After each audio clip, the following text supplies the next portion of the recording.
This is the third tutorial in the Sci-Fi crate. Last time we had set up these these edge loops that are going to be these perpendicular partitions that are pulling out of the crate. We're going to go ahead and create those now.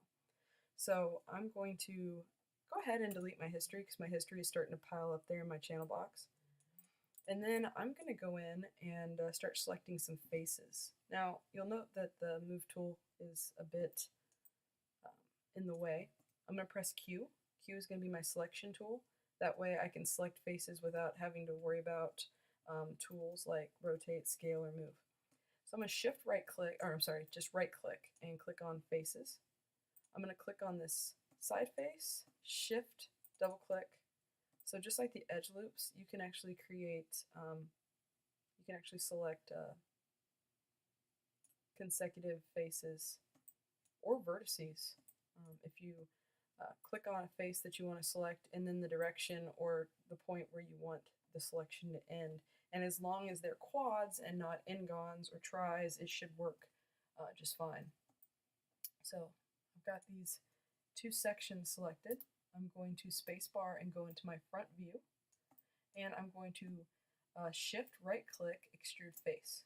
Now by default the extrude tool appears, but you'll note that when I pull on it, it causes all sorts of issues. In fact, I didn't think that I had grabbed the top, so I'm actually going to go back a little bit. I did not mean to, I wasn't ready to grab those yet. So I'm going to shift, select that, shift, select that. I shouldn't have the top or the bottom selected. I'm going to shift right click extrude face, and again, if I were to pull this out, there'd be some crazy distortion. And that can work really well when you're doing some organic extruding, but on this very symmetrical object, I'm going to just press undo and use my move tool instead of the extrudes move tool. I'm going to use the regular move tool, and that way when I pull out the extruded mesh, it's all moving, horizontally. All the lines are straight. All right. After I do that, I'm going to go in and grab the vertices on these and make sure that they are snapped to that first unit, both at the top and the bottom. Okay. Then I'm going to grab these two vertices here in the middle, and I'm going to also use my snap to grid and snap them out so that they are a lot more reminiscent of our reference. So as you can see, it's starting to look like what we've created to our left here. All right, after that's done, I'm gonna go ahead and grab the top. So right click face, and I'm going to grab these four faces and grab these four faces. Shift right click, and I'm going to extrude again. This time, just like before, I'm going to use the regular move tool instead of the extrude, and I'm going to move these upward. Like before, I'm also going to grab the vertices and I'm going to snap these to the grid using the X hotkey. And then over here, I'm going to grab these vertices and snap them so that they match with the ones up here. And that will create the same aesthetic that we have over there with the crate. So go ahead and press F8. You can kind of see it forming. Now, we've got an issue here with extruding. The technique we are utilizing is the mirror geometry technique, where we are going to model one section of a mesh that is geometric. That way, when we duplicate it, mirror the geometry, it can recreate the entire object without having to worry about all the sides at once. Thing is, for the mirroring technique to work, you can't have any faces on the side that's going to be connecting, that's going to be sewed together vertice-wise with the other side. So when I extruded this, it created some faces here and here. Two faces. And it should say two faces in your polycount menu. Go ahead and delete them. And then you'll note that over here, because remember, we're also going to be mirroring on the z-axis here. So I'm going to go ahead and click using my cue, click, click, click, click, grab those 4 faces, delete, grab that face, shift, double click, so there's 6 faces there. If I press 4, you can see that I've grabbed just that side, and delete. If we don't do that, then when we mirror, the geometry that's tucked in here is going to be tucked inside of our mesh, and it's going to cause problems when we smooth. It's going to have problems when we UV map. It's not ideal. Okay? All right. So now that we've done that, I'm going to see what sort of next aspect of this crate I want to sort of work on. So we've created these little partitions, and we've created the general shape of our crate. One of the things I noted is there's kind of this bevel effect right here on this corner, and also on the top of these straps. To create that effect here is really easy. I'm just going to right click and grab this edge, shift grab this edge, so just the top 2 edges there in the corners, and press delete. Now when I press delete, I messed up, because you don't just delete edges, right? So I'm going to undo, shift right click, delete edge, and look what happens. It creates that nice, that kind of nice cutoff there that resembles the picture. Now down below here, I'm less worried about straps being on the bottom. You can't really see them. We're not going to be looking at the bottom. So to get that same effect, I'm just going to grab this edge, grab the lip of the frontmost edge here too. So with these 2 edges selected, I'm just going to move this up. And when I step away, it does a pretty good job of imitating what's happening over here. Okay? All right. So next up on our agenda is to look at this little beveled corner. So I'm going to right click the edges, and I'm going to double click this edge, and I want to create a bevel. So I'm going to shift right click, bevel edge, click on the little box, reset my settings, and bevel. Now that created a really big bevel. Like that's a little too big. I like that it only has one segment. If it had multiple segments, it probably wouldn't look as good, but I don't like the distance. So that's controlled by these little settings. If I had Q selected, it would disappear. If I had my move tool or my rotate, it's my T. The hotkey T is what's going to reveal that, and it's only really going to reveal that for a short window of time while the tool is still hot. I'm going to go under fraction. That's what's going to kind of determine this depth, and I'm going to type in 0.3. And that looks better. Still a little too thick, maybe 0.2. Yeah, that's a little too narrow. So I'm going to go with 0.25 and just kind of meet my numbers in the middle. So 0.25. Yeah, that's just right.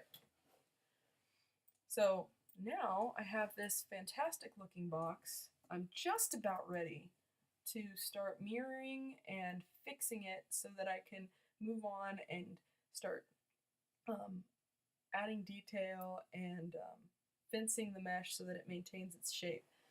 Before I do that, before I mirror and get started on those steps, I need to make sure there's no problems with my geometry. Because remember, when we were looking over here, we had some faces. Doesn't look like there's any faces. Maybe making sure that all the vertices are merged. Grab all these, shift right click, merge vertices. Remember that your distance threshold should be 0.001, not 0.01 or 0.1. And so far so good. It looks like everything's merged and happy. If I press 3, it looks kind of terrible, but there's no holes. So there's a tool. If I select my mesh in object mode and I press shift right click, there's a tool called cleanup. And I want you to activate that. I'm going to go ahead and reset the settings. So the cleanup tool is a tool that goes through and it basically checks your tessellation, or rather your mesh. And it's looking for anything that is going to cause artifacting down the road. So tries are fine. In most cases, there's some softwares where tries aren't as palatable, but tries are typically good. Quads are ideal, so four-sided faces, but we don't want n-gons. An n-gon, the n variable, represents any number of sided face. So 5, 6, 7, 8, 9, 10. We don't want anything above 4. So I'm going to tell cleanup that I want it to look. So instead of cleanup, I want it to select. I want it to look for faces. I want it to apply to what I have selected, and I want it to look for faces with more than 4 sides. Again, I don't care if they're quads, we like quads. I don't care if they're triangles, I like tris. So I'm going to press cleanup. And if we press 4, we can see in wire view that there are 2 faces selected because those are n-gons. When I created that bevel, I had disrupted the surface up here. So there's a couple of ways I could fix this. One way to fix it is to use the multi-cut tool and just chop here to here. And in doing that, I have a triangle and a quad. And if I ask the cleanup tool to look, it would be really chill with this.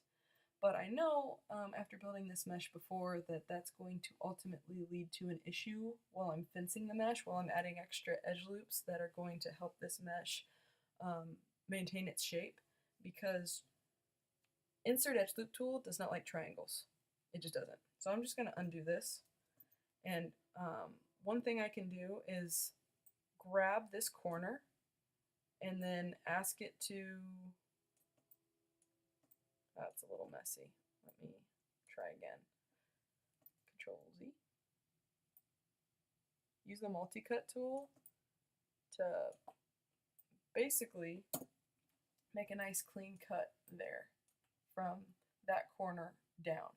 What that does is it creates quads where there was originally triangles. And I'm going to go to the top view because, again, I'm a stickler for clean geometry. So I'll go in and actually like grab a vertice. I don't want to use the marquee. I only want to grab one vertice at a time. I'm going to use the move tool with the vertice tool. So holding down the V and using the blue arrow, asking it to line up with this vertice, doing that again. Well, it's a yellow arrow. And doing that again. So these are all in a nice straight line. Okay. I need to do that down here because there are 2 n-gons, remember? So I'm going to shift right click. Oh, sorry, just got done putting it in object mode. Shift right click. I'm going to go ahead and use the multi-cut tool and chop this. Again, I'll want to go into my top view, go in and fix these vertices that are going to just drive me nuts if I don't. Okay, that's interesting. What's this? That is, oh, I suppose I could straighten that up too. That's the front face from above.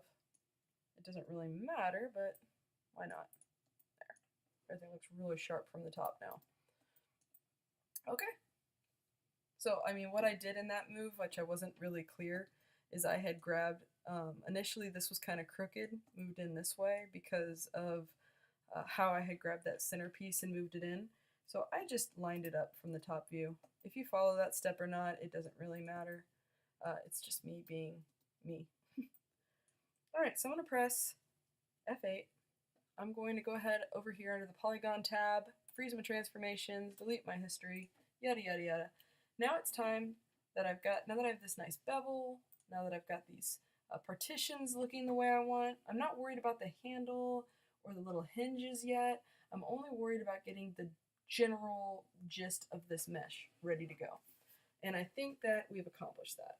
Now, just as an extra precaution, I'm going to make doubly sure that my cleanup is working. Again, that was a shift right click, but if I hold down spacebar for my hotbox, cleanup is under mesh, under optimize. All right, same settings, cleanup, and this time notice that nothing was selected, which is ideal. That's what we wanted.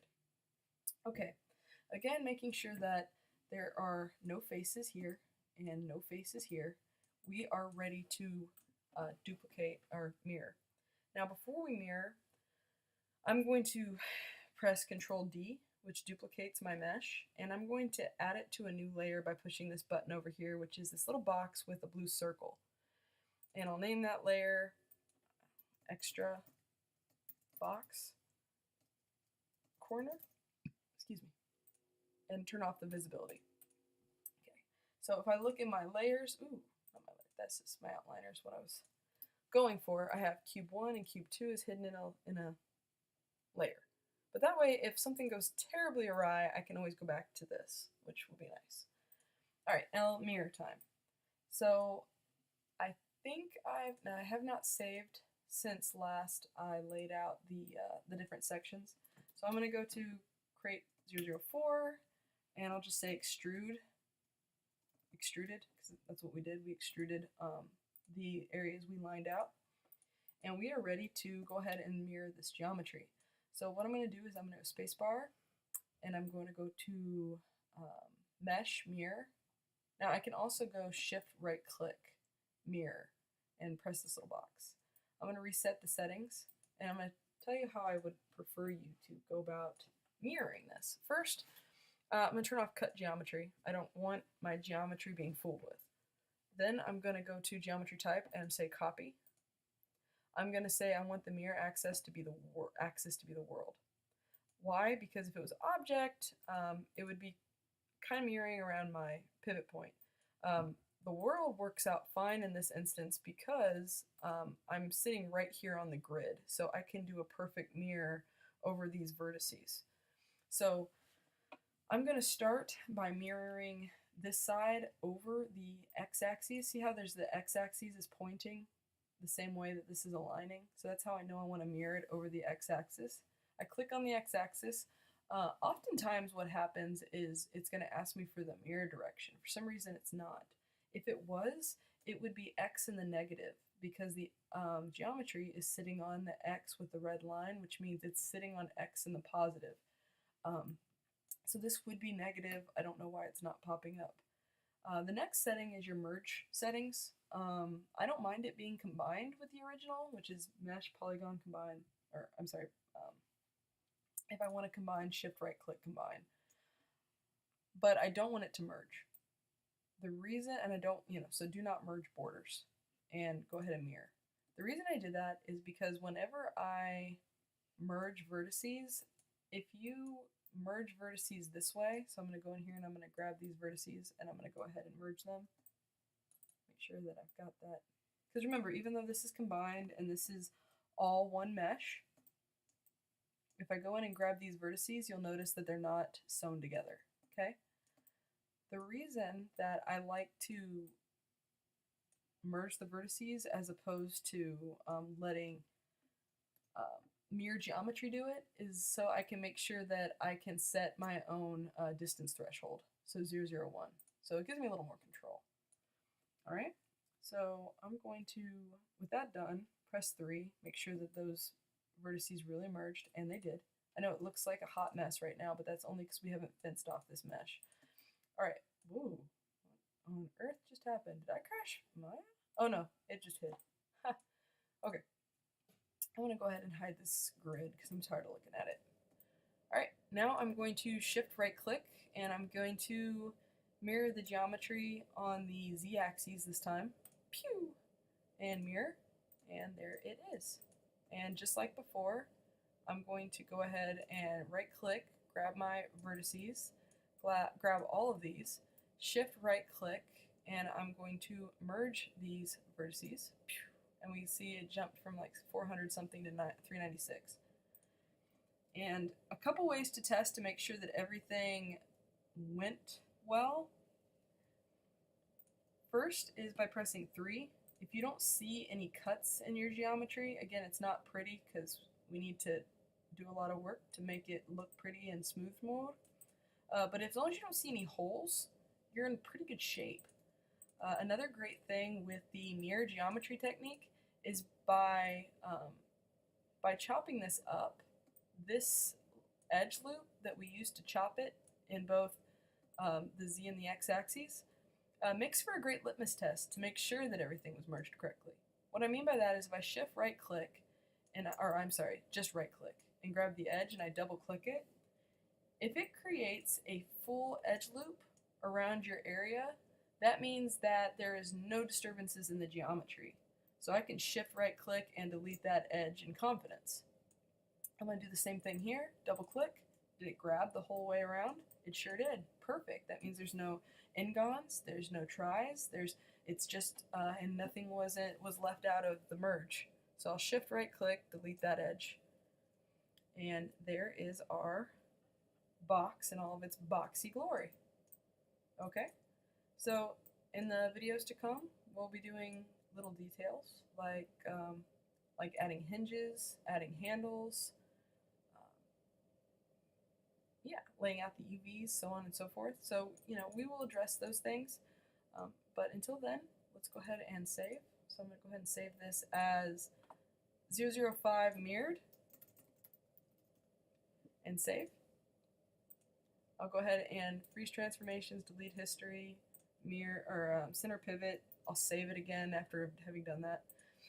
And yeah, we'll move on in the next video.